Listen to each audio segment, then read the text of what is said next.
Hi guys! Welcome back to my channel. It's Nini. Today I am going to talk about my 3 beauty hacks, and if you guys want to know, just keep on watching. First, I am going to talk about this Nivea Sensitive Post Shave Balm. I have been using this for a while now, and I'm using it as a primer on my face. It really works on me as a primer, and it makes my foundation last all day. I still get oily on my T-zone, but it's not as bad when I'm not using it.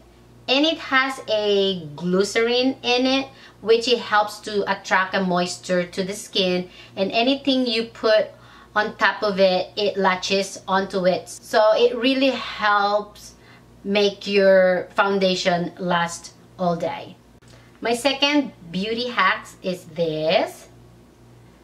And this is what it's for.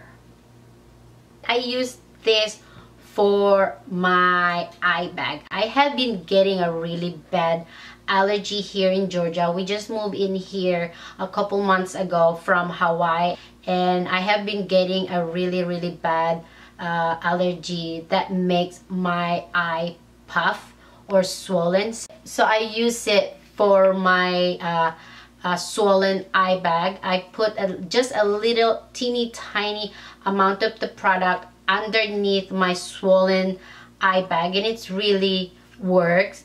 You can't use this every day because it contains cortisone.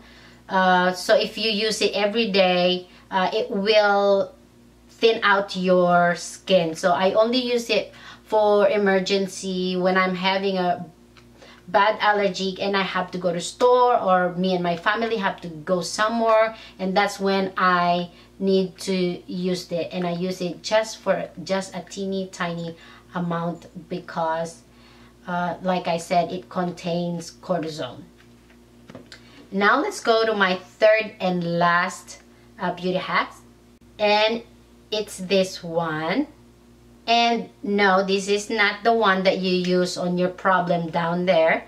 This is the one for chafing relief powder gel. I use this as my pore minimizer on my face. This thing works really good. It does make my pore disappear. And if you have a really sensitive skin, it would really work on you because it enriches vitamin E, aloe. The main ingredients of this product is dimethicone, which is the same main ingredients of in a really expensive primer. And if you guys haven't tried this yet, you should, because this thing is really good, and it's 1.5 ounce for $7. It's just embarrassing to purchase it at the store, but I didn't purchase it in the store. I bought it online. So that's it guys. Thank you so much for watching, and if you like this video, please give me a thumbs up, and as usual, subscribe to my channel if you haven't yet, and I will see you guys on my next video. Bye bye.